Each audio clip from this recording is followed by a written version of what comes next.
Hey, good morning. Welcome to the HR TailorMade live series, Conversations with Consultants.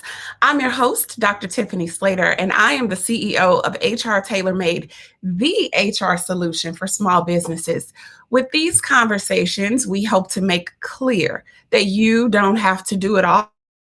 You don't have to wear all of the hats. And there are tons of amazing experts that can help you with growing your business. And they also help you by taking the weight off of your shoulders and helping you get more done and giving you more time back in your day to do the things that you love. You know, that thing that you started your business for. They give consultants help us have more time to do those things. And today's expert is one of my faves. Her name is Dr. Linda Jordon, and she is the CEO of LRJ Coaching and Business Solutions. So I want you, if you guys can give a virtual round of applause to my guest, Dr. Linda Jordon, and we'll have a great conversation with her about leadership development and small business ownership. Hey, Linda. Hello, Tiffany. Dr. Tiffany, how are you? How are you doing? I am doing great. Hope that you are as well. I am, and I'm so excited to have this conversation with you. So, Linda and I met virtually through a online business coaching program, and it was like an unwritten rule that we were going to support each other and all the things that come along with that. And so Yes. here we are. And so, Linda, tell us or tell them who you are. Sure. So most recently, Dr. Linda Jordon. So I finally finished my dissertation, oral defense, and all that good stuff. So that was in May. So I'm really excited about that. I'm just trying to get used to saying doctor something. I'm still not used to it. Yeah, so for those that don't know me, yes, I am Dr. Linda Jordon. I am in the state of North Carolina. I am a wife, mother, and most importantly, I am a breast cancer survivor of 6 years. I didn't know that. Congratulations. Thank you. Yes. So I worked in corporate America for almost 30 years. And as I tell everyone, I was blessed with breast cancer, which to me allowed me to stop and think about what I needed to be doing in my life and how can I give back and do more than just wake up in the morning, go to a 9 to 5 and hustle and bustle. And so I started my own business during my recovery, which is kind of surreal. But I'm also a real estate investor. And so I do fix and flips. I'm a landlord. And then I have my coaching and consulting business. And that's where I help leaders that are in corporate America really understand the importance of being a true and authentic leader, helping them develop themselves better, taking themselves to the next level and being more productive while bringing along their team with them so that there's team engagement. And then also with that, I do leadership assessments, but most importantly, I do diversity, equity, inclusion, and belonging training so that people feel engaged, they feel the connected, and that they feel that they bring something to the table at the workplace. I love it. You are just everybody. All over the place. You are every woman. I love it. So let's talk a little bit about that, Linda. So you went from corporate America, right? A lot of us, obviously, small business owners, that's where we start. So you go from that to owning multiple businesses and serving as CEO of multiple businesses. How do you manage that? Oh, a wing and a prayer. Yes. But so for those who, I also do DISC assessments. So I am one of those individuals who's very analytical and very methodical about what I do. And so, yes, I have checks in place to make sure that I am covering all aspects of what I need to do in my day-to-day business. Yeah. Yes, it can be challenging to separate them all. But it's something that I have to do. Plus, I manage my husband's business because he's also self-employed. Oh my gosh. You're not Yes, just and managing your yeah, stuff, but you managing other people's stuff too. you have to manage his stuff.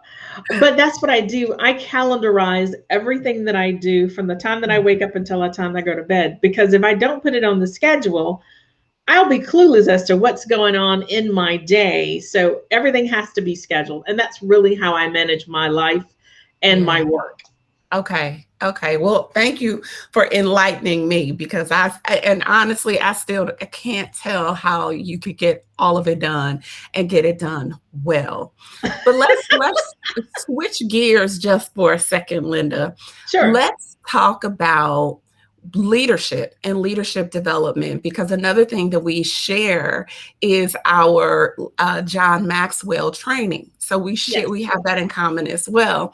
So I am extremely passionate about leadership development from a business owner's perspective, a founder's perspective. How important is leadership development for those individuals who are now finding themselves managing people all by themselves? Leadership development is at the top of the list because, if you can't manage anything, you can't measure it. Yeah. And so if a leader is struggling about team development, managing their staff, now people are coming back into the workplace and trying to figure all that stuff out. If Yeah. they're struggling themselves of how to manage themselves, they definitely can't manage other people. Yes. And so it is very critical for leaders today, more importantly today, for them to get the training that they need, to get the coaching that they need, and for them to understand they need to allocate time for themselves so Yeah. that they can level up because there's so much more placed on them now that they've got to deal with working remotely, now bringing people back in, Mhm. reacclimating themselves to having staff around, being available, but most importantly, keeping the team engaged because now people were used to, being at home, working in their jammies, and now they have Yes. to come into the workplace and reacclimate around being around other people and that workplace environment. So it is Mhm. very critical for leaders to level up right now and get those leadership skills in, get some coaching, training, whatever it is to help them be the best that they can be. Yeah, yeah. And so, Linda, what would you say to a small business owner who's never had leadership development training before or has never had like an executive coach? What should be the top three things that they focus on when it comes to developing their skills as a leader? So number one, for someone who's never had it before, is number one, they need to have self-awareness to understand who Mhm. they are, how they communicate with other people. Because if you don't know how you operate as a leader, it's hard to connect with other people. So number one is self-awareness. Number two is to obtain some type of assessment or Mhm. understanding around how they are operating as a leader. What are their Yeah. strengths? So maybe doing a SWOT analysis with him or herself to determine what are their strengths, their weaknesses, what are their opportunities, and what are the threats around them as a business owner. And then, third, most importantly, is to connect with other like minded individuals, like minded leaders, because being an entrepreneur is a lonely business. Yeah. And so you cannot thrive and survive and produce working in a silo. So you Yeah. need to be around other leaders that can help you, have those discussions, talk about insights, talk about challenges. Because if you're working in a silo, it could be hard to see the light and then you're struggling thinking, I can't do this on my own. So you quit. And Yes. so if they surround themselves with like-minded individuals, then it helps them to be better leaders, be better entrepreneurs. I love that. One of the most important thing that I heard you say, the thing that I talk about a lot is self-awareness. You can't grow in any capacity unless you are aware of how you show up and how you impact others. And that is so important. So thank you for saying that. The other thing that I think, and I could be projecting a little bit, but I think that there are people who at times confuse management and leadership. They are very Yeah. different. Yeah. Can you talk a little bit about the difference between the two?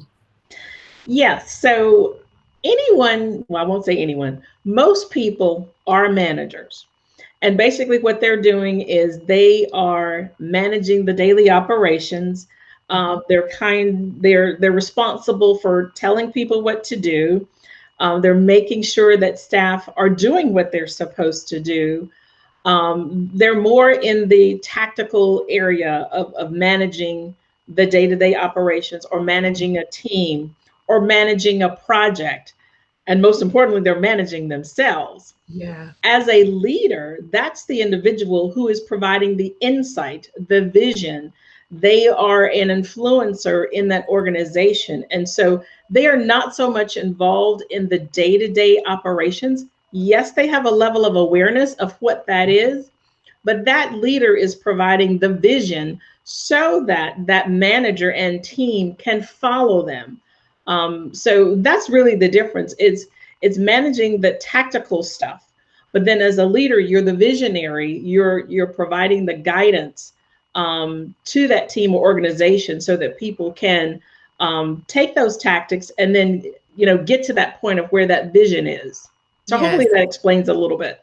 Yeah, no, I think that that is very, very helpful. I know the difference, but I think that your explanation would is very helpful and will help many individuals. I think also just to kind of give a quick overview of what you said, the leader is responsible for holding the vision of the organization and Mhm. managing all things that impact that vision or lead to the realization of that vision. And the managers execute all of the things that help make the vision a reality. Correct. That is the difference. And as small business owners, we have to wear both of those hats at all Yes, times. we do. We And it do. can be so daunting Yes. because they get stuck in a rut. Yes.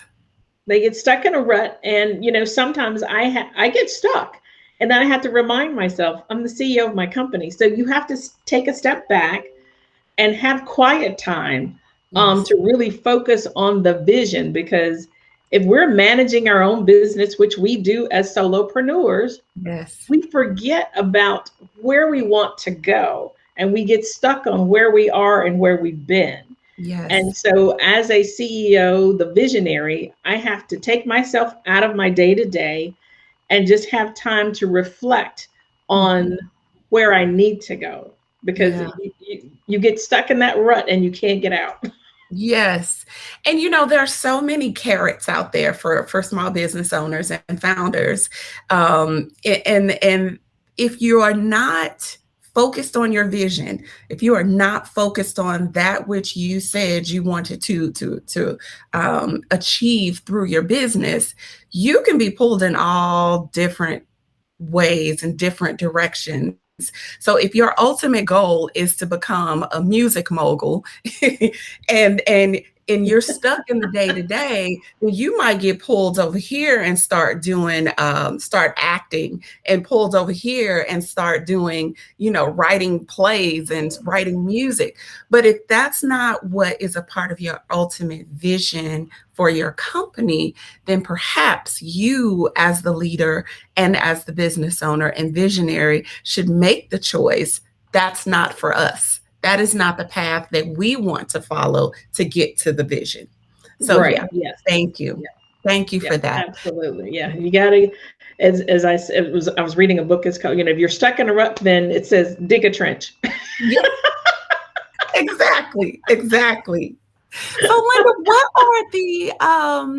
what are the top leadership challenges that you've seen small business owners and founders grapple with, and what would be your advice for them addressing it?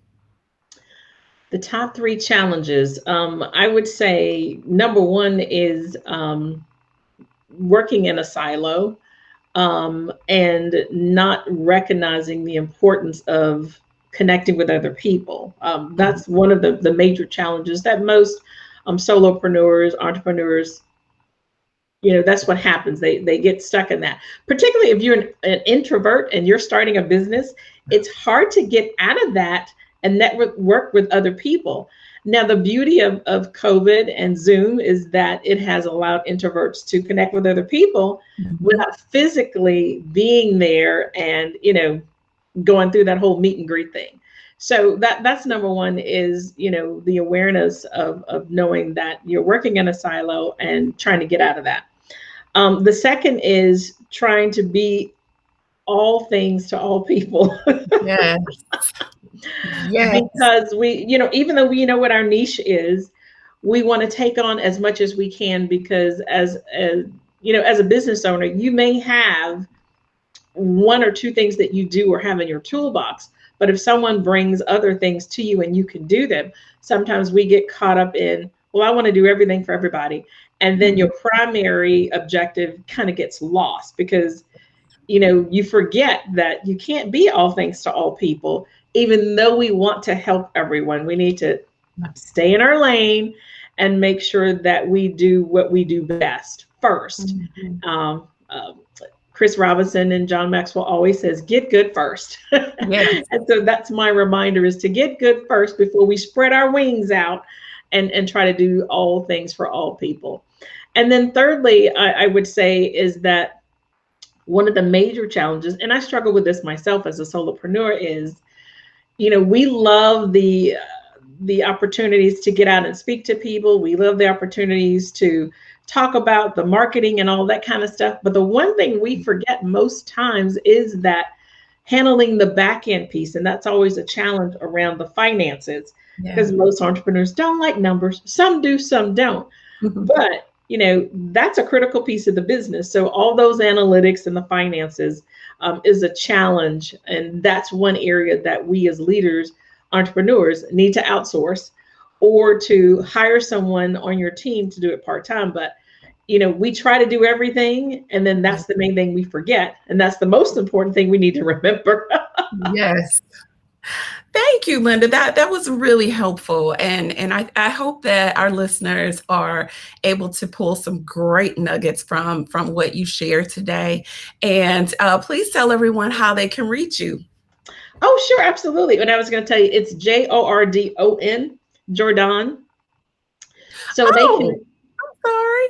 that's all I right. didn't So they can catch reach that. me on my website, which is Linda Jordon, Jordon.com. No relation to Michael Jordan. Love him. But, if I was, I probably wouldn't be, solopreneur. Who knows?